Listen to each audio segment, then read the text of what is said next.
Coming up on Syracuse Unpeeled. Warner Brothers CEO steps down amongst sexual misconduct investigation. The Disney-Fox merger is finalized. Lily Singh will replace Carson Daly in late-night TV. And we take you to the opening night of Pride and Prejudice. All of that and much more tonight on Syracuse Unpeeled.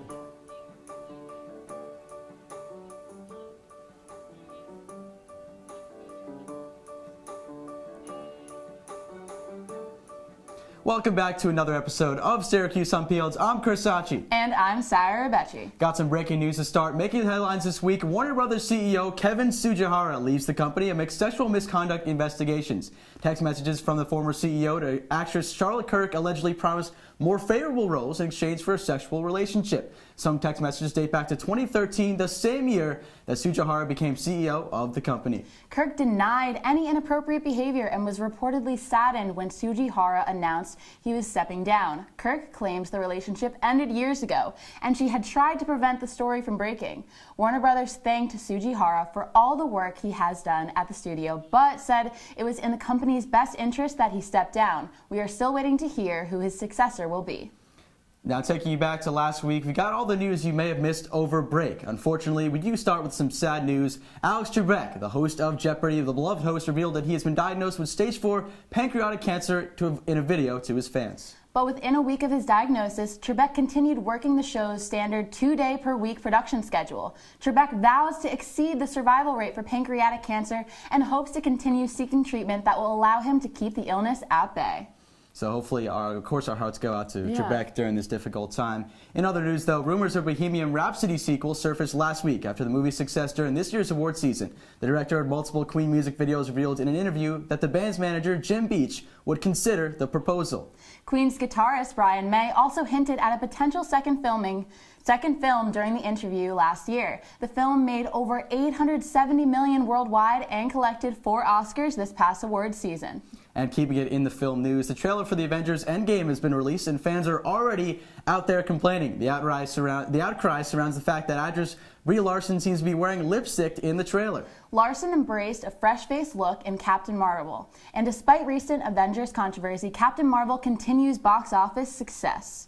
Okay, so here's how we break it down. Captain Marvel, Brie Larson stars, and it's on its way to $1 billion. It's a huge success. Everybody's excited about it. There's a female director involved. We have a female lead. Love it. But in the the new Avengers trailer that came out, Avengers Endgame, she's sporting all this lipstick. It's a whole new look. Totally different look. It's totally different. She's much more glammed up, and people are like really upset about it. Exactly. So it could show the difference between like male and female directors, because for Captain Marvel there was a female director involved, and for the new Avengers Endgame it's 2 male directors. So that's where all the controversy is coming. Definitely so, and I think it's a little bit ironic. Larson, she is an activist on female rights. She said, men make her life difficult as an actress in her field. So I think that's kind of the ironic part of it, but I think people just love to get angry. And I think this is another example. Okay, but I think that they have a fair point, because like her character is just like completely stylized and glammed up, and like a lot of times females are sexualized, especially in kind of like superhero movies, because it's coming from like a very male gaze point of view. So I understand people can get upset about a lot of things, but I understand where they're coming from, because she had like a whole fresh face. It was never about the glam. It was always about her character and being a strong woman. So I don't know. That's my take. I think it is also, she is a female character in a huge role maybe that we haven't seen before. Yeah. So I think all the glam, as opposed to maybe if she was always all glammed up, it'd be all right. In opposition for the first movie where she wasn't. Exactly. Now the difference, I think, has got fans a little upset, which I understand. I think people do still love to get all upset on social media, but that's how it's going to be. Yeah. But moving on, the nationwide scandal, Operation Varsity Blues, exposed dozens of parents involved in a widespread effort to rig the college admissions process. Among these parents included Fuller House star Lori Loughlin and famous actress Felicity Huffman. Felicity Huffman and husband William H. Macy were secretly recorded discussing a payment of $15,000 to ensure her younger daughter received a high score on a college entrance exam. Loughlin is accused of paying over $500,000 to have her 2 daughters be posted as recruiters for the USC rowing team. Loughlin staged photos of her daughters on a rowing machine and sent them to William Singer, accused of running the scandal in 2016. The 2 actresses have been both released on bail, and the consequences of their actions are yet to be determined by the courts as of now. Now, I'll be honest, I'm not too surprised about this. Yeah. Yes, I love Lori Loughlin. I don't love to see this, Yeah. but money talks, and it's doing so in this situation. And Becky, honestly, my parents didn't love me enough because they didn't pay for me to get into college, but that's another topic. But what's fascinating is that, so Lori Loughlin's daughter, her name is Olivia Jade, known as like a very popular influencer on Instagram and a lot of social media. She was supposed to have a partnership with Sephora, the makeup company, and they dropped her in this news. They were like, you know what, we don't want anything to do with it. And I'm wondering, like, are more brands going to drop her? I would be surprised. I mean, considering the situation that happened, a fake college, like that's pretty heavy. Exactly. And the crazy thing too is that Loughlin joked about how much she spent on Olivia's education on a YouTube video that was posted last year during the scandal. That's incriminating. I mean, that's just tough to watch now. That's one of those, just like Smollett, that whole situation, seeing his apology, stuff like that's just really difficult to see. It's also like such big foreshadowing that you didn't expect. You look back and you're like, oh, we should have seen it. I mean, after watching that, we should have seen it the whole time. We should have seen it coming. We definitely should have seen it coming. And also moving on, so Olivia Jade has posted tons of like videos on YouTube and everything. And she talks about her college education a little bit on these videos. She's a partier. She says she's a partier. She says she's a partier. Listen to this quote. But I do want the experience of like game days, partying. I don't really care about school, as you guys all know. So $500,000 later, she's really not caring too much about her college education. And look, I honestly wouldn't really care too much about my education too if all my entrance scores were examined, if I wasn't really a rower. So I understand that from her point of view, but it's just, oh man, I can't look at that. Considering all the other students that work their tail off to get into schools like USC, it's just really a tough look and a tough situation on either side. Definitely. So moving on, continuing on. We are coming up. We sit down with Syracuse Unpeeled film reporter to discuss Disney's decision to fire and rehire Guardians 3 director James Gunn. Don't go anywhere, Unpeelers. Did you hear about the pony with a sore throat? He was a little horse. Can I tell you a cat joke? Just kidding. Why couldn't the Why was the basketball court all wet? Why? Because the players kept dribbling all over it. Where the cats go on vacation? New York.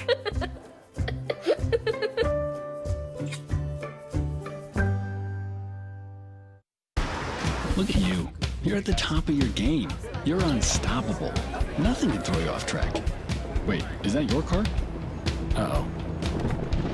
Yeah, I saw that coming. That will throw you off track. You're looking at around 10 grand in fines, legal fees, and increased insurance rates. Let's try this again. Smart move. Because buzz driving is drunk driving. Welcome back, Unpeelers. Disney rehired director James Gunn when his past offensive tweets resurfaced. At first, Disney kicked Gunn off the third Guardians of the Galaxy movie after a conservative political personality discovered tweets Gunn wrote, in most cases almost 10 years ago. Syracuse Unpeeled film reporter Patrick Gunn is here to discuss Disney's decision to rehire Gunn. Welcome. So tell me more. So it seemed like Disney was going to move on from Gunn, but recently he just got rehired. What's going on with that? Well, the big question here that really should be asked is, did Disney really have anyone else in mind? While they were looking around to talk with more people about finding other directors, Alan Horn, the CEO, the chairman of Walt Disney Studios, was actually in talks with Gunn about the situation. And given that Gunn's apology was legitimately very sincere and he never really attacked Disney at all, they decided to bring him back. And I think, honestly, it was a pretty good decision. So that decision to fire Gunn in the first place, it had a lot of controversy to it. So how should this kind of direct the whole thing moving forward? Well, a lot like the Guardians of the Galaxy themselves, it shows that people can change and can improve themselves. Gunn, what he said in his tweets, it's undefendable.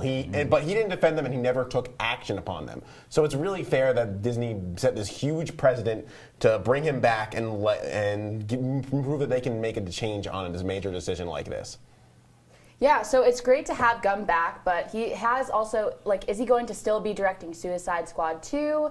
How will this affect both films? It's not just Disney. Well, yeah, he is going to be directing Suicide Squad 2, which is going to be a little bit tough to do both. But the big thing here that I see is that Guardians of the Galaxy 3, the screenplay has already been written. So it's not like he's going to have to be writing 2 screenplays at once. He has some time to work on that, He's going to work out Suicide Squad 2, then film that, then come back for Guardians 3. I think it's a really good idea as long as Warner Brothers allows James Gunn to really let his vision shine. It's going to be a really fun movie in either way. And we get 2 great movies. Why not? Yeah, definitely. So real quick, Marvel and DC fans always going at it. What does it do for that debate? Marvel and DC fans are going to have a reason to debate no matter what. You said it earlier. They always want to fight. But at the same time, hopefully this mediates it a little bit. I understand that. Okay, so Patrick, thank you very much. The gun situation really kind of setting everything ablaze. But moving on from that, we have, after 2 years of speculation and anticipation, Disney officially acquired a significant portion of the 21st Century Fox Corporation. Disney agreed to pay over $70 billion, and that deal was finalized at 12:12 Wednesday morning. Syracuse Unpeeled film reporter Kate Kaminsky breaks down what it means to be Fox's assets to now be controlled by Disney. Thanks, Chris. Fox's stake in Hulu, 20th Century Fox, and Fox Television are just a few of the Fox assets Disney now owns. This means shows such as Family Guy and The Simpsons, and the rights to superheroes such as the X-Men and Deadpool will also be owned by the Mouse. It's unclear whether or not Marvel Studios plans to introduce Fox's superheroes into the Marvel Cinematic Universe, especially considering Disney's streaming service coming to fall has many superhero shows planned. Although Fox is now largely owned by Disney, Fox Corp has not been taken over entirely. Fox Corp still retains Fox News, Fox Sports, and Fox Broadcasting, and will continue to run independently from Disney. The merging companies are bracing, however, to lay off 4,000 employees from Disney and Fox, and some also worry that so many media properties and film franchises under a single corporate umbrella may prove to actually be detrimental to the content being produced by the new mega corporation. Right now, it's currently unclear if films originally planned for development and production will be caught in a backlog and be shelved.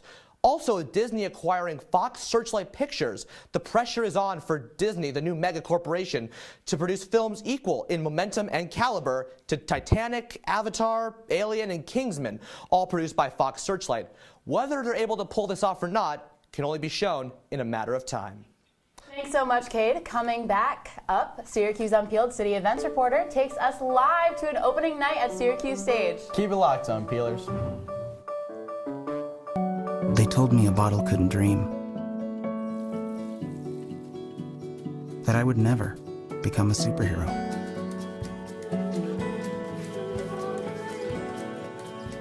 But I learned how to fly. Just to come back in a new disguise. And be the hero that I've always wanted to be.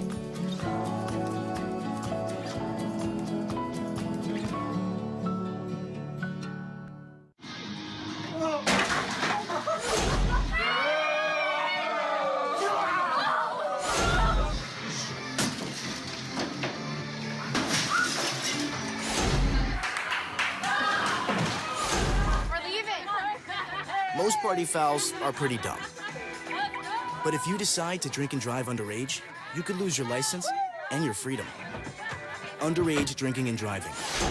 The ultimate party foul. There's one thing you can never have sex without. It's not something you buy. Or something you take. In fact, there's only one way to get it. It has to be given to you, freely. It's consent. Because sex without it isn't sex. It's rape. Consent. If you don't get it, you don't get it. It's on us to stop sexual assault. Learn how and take the pledge at itsonus.org. Welcome back, Unpeelers. YouTube star Lily Singh is taking over Carson Daly's late night spot on NBC beginning this fall. The Indian-Canadian entertainer will be the only woman to host a late night talk show on any of the big 4 networks. Syracuse Unpeeled's TV reporter Daniel Preciado is here to tell us all about the change in hosts. Daniel, thanks for coming down, man. How you doing? Thanks for having me. I'm doing very well. Thank you. Good. I'm glad. Okay, so tell us about what happened to the previous host. So we all know who Carson Daly is. He's been hosting Last Call with Carson Daly for a long time. He's coming up on his 2000th episode. Wow. But he got a little busy with the voice. I mean, I'm sorry. Meaning that he just didn't have enough time for to host that late night talk show. So he decided to bid his show farewell, and now it's time for another woman to come into the late night world. Yeah. It is great to see. I really a dawn of a new era. So what does this mean then for late night TV in its future?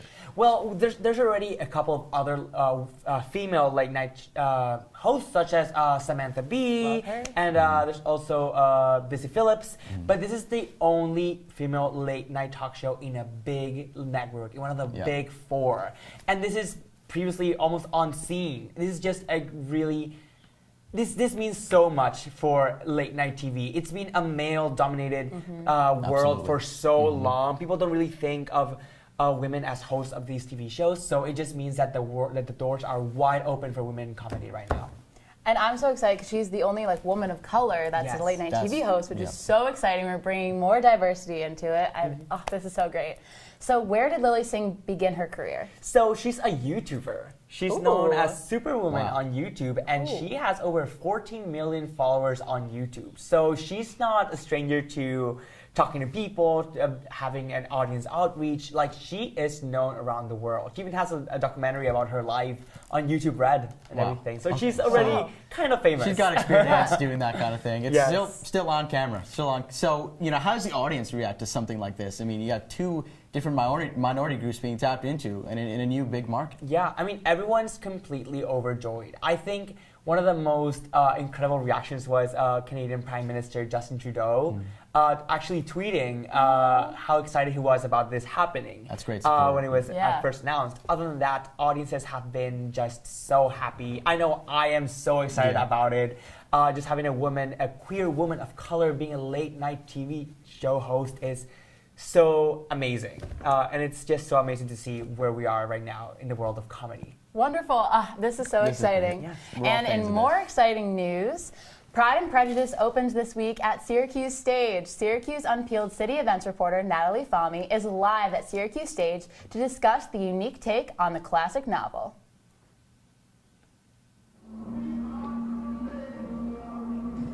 Thanks, Sarah. The play is going to be taking place starting today until April 7th, with the exception of March 25th and April 1st. I spoke to some people before the play, and they said that Syracuse Stage always has great energy when they're putting on productions like this, and this includes a pre- and post-show reception where people get the chance to mingle with each other and cast members. Okay, Natalie, so I'm familiar with the book Pride and Prejudice by Jane Austen, but can you tell us about the play? Okay, so the play is a modern adaptation of Pride and Prejudice written by playwright and actress Kate Hamill. It is a modern take on the play, and it is different than any version that has been presented before.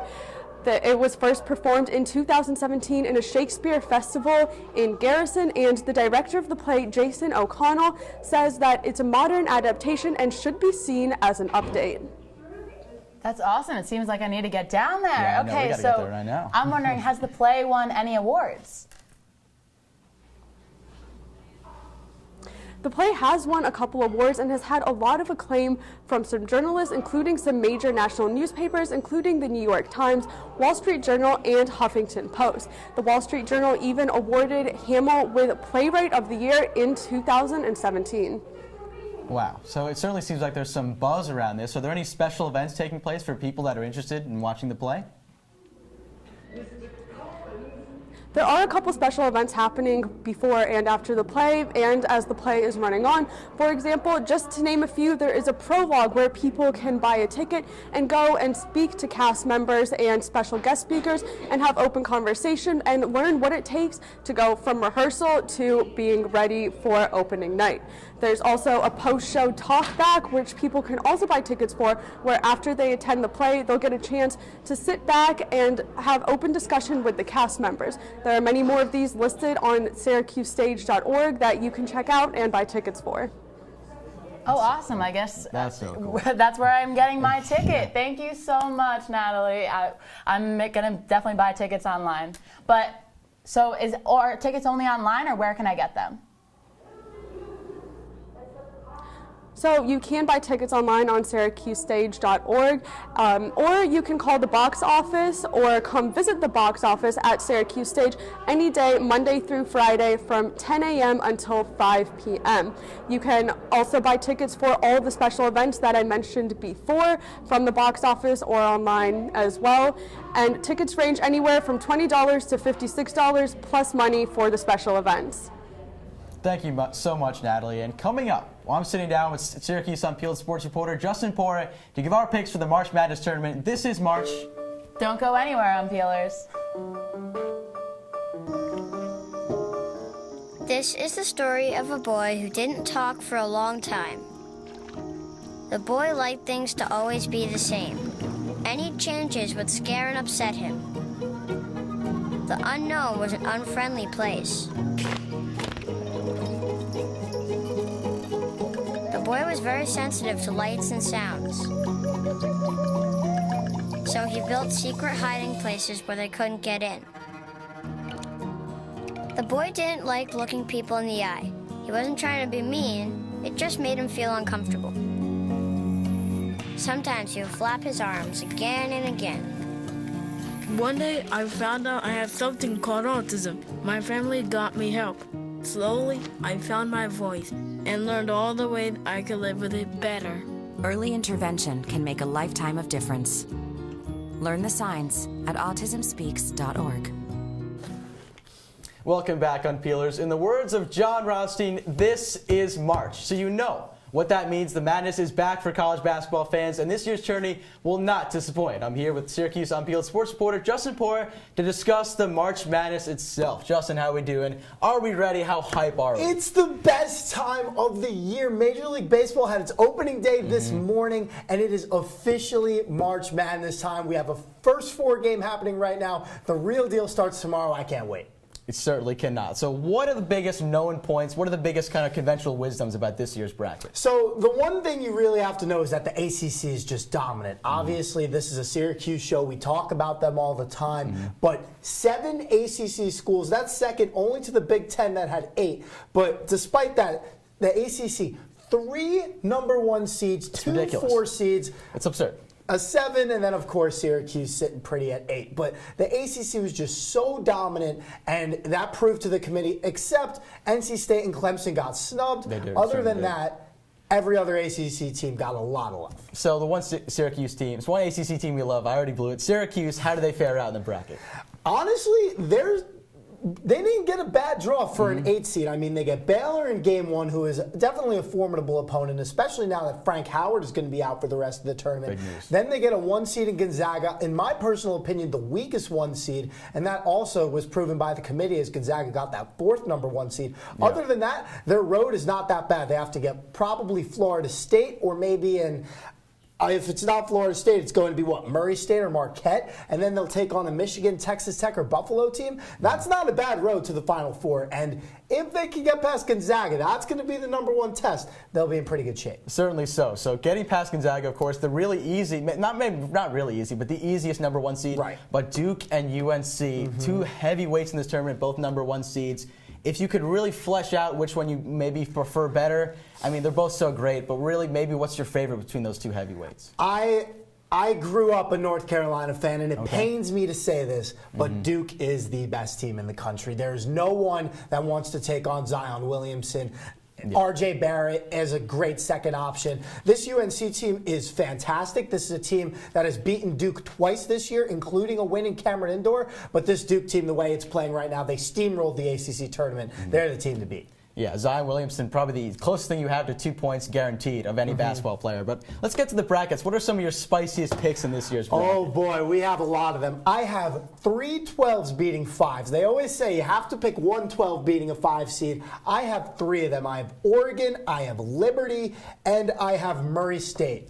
I think those are 3 dynamic teams. They are all going to make it pretty far. I think Oregon's going to win their second round game, round of 32 game as well to make it into the Sweet 16. Like those takes. And that's probably my biggest surprise, because this year's bracket, there is just a lot of top-heavy teams. Certainly so. Talk about top-heavy teams. What's your Final Four looking like?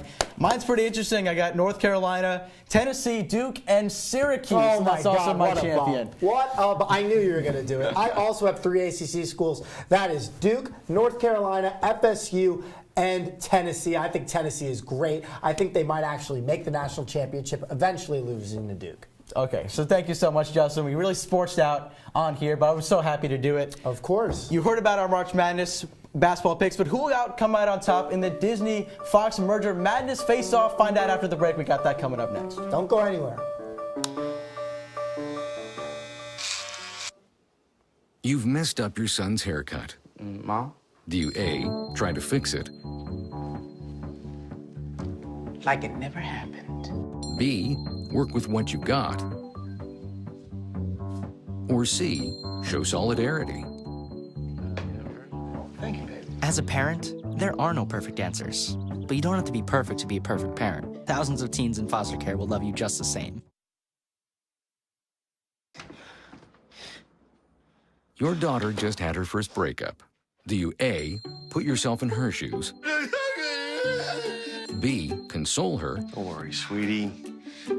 This is gonna happen a lot. Or C, find her a new boyfriend? Nice, single boys. That was weird. As a parent, there are no perfect answers. But you don't have to be perfect to be a perfect parent. Thousands of teens in foster care will love you just the same. I see you mobbing over her. Let's go. Let's mob. Let's crawl. Let's crawl. Let's crawl. Hey, yo, we mobbing. Come on, girl. Let's crawl. Hey, yo, let's crawl. Hey, yo, let's crawl. Hey, let's crawl. Hey, yo, let's crawl. Welcome back, Unpeelers. March Madness is time for basketball and brackets. But here at Syracuse Unpeeled, we have made a merger madness bracket to determine who the best superhero is between both Disney and Fox movies. Disney and Fox will each start out with 4 movies on their respective sides of the bracket. We will debate which one is better until we decide on the best superhero movie. Okay, this is exciting. Round 1, Disney, Ant-Man versus Black Panther. I don't know. I feel like it's no competition. I don't think it's close. I don't think it's really close. don't. What are you thinking? I have a feeling little Black bit of Panther. reservations, but I mean, considering what they won, I feel like and all majority. The buzz, I feel like gotta majority. Okay, Can we just Black say Panther. Black Panther? Black Okay, Panther, there we go. 100%. Easy. Okay, so Thor versus Spider-Man. I'm feeling Spider-Man. What Thor With are we the short, talking about? I don't love the short first hair Thor. This Thor that's on the screen. That's the first Thor. It can't be the first Thor. It has can't to be the first Thor. Spider-Man. For Spider-Man. Sure. Okay, Spider-Man wins. So moving on, Deadpool versus Logan. Okay, X-Men, Logan. I'm not feeling it. I think Deadpool. Yeah. Is I love so Deadpool is underrated. hilarious. A funny superhero movie, one of a kind. Yeah. Okay. All right. Deadpool. Deadpool's Easy. got it. This has been easy. Now X-Men versus Fantastic Four. I feel This like is the toughest one, I think. But I love Fantastic Four. It really goes back. I don't know. The first Fantastic Four was brilliant. Yeah. But so for that reason, that's where I'm going. I'll go with the 4 as well. Okay. So we're Fantastic Four wins. So we're at Black Panther versus Spider-Man. Oof, And Deadpool and Fantastic Four. I don't know. I think Black Panther Black has to keep I rolling. think they Black have to Panther. take it. I think they're a And then, championship. I don't know. round. I'm voting for Spider-Man. Or no, I'm sorry, Deadpool. I'm also voting for Deadpool. So is that our Deadpool? final Black Panther Black and Panther Deadpool? and Deadpool, yeah. Oh man, Yikes. this is where it gets tricky. These were my championship contenders from the start. Kind of like the Duke UNC of this bracket, but I don't know. I'm voting for Black Panther. Oof, that puts a lot of pressure on Sacchi because I'm taking Deadpool. I think the Deadpool being funny. I love comedies. Superhero comedy is the best that you can get. Deadpool is gonna be my cast to take. There we go. That's my Deadpool man is right yours? there. Yes. I don't know. I think it's Black Panther. That's No. just me. It's like an amazing. It's won so many awards. Okay, that's all the time we have on Peelers. I'm Rebetje. And I'm Chris Sacchi. Have a great night, Syracuse, and thank you for tuning in.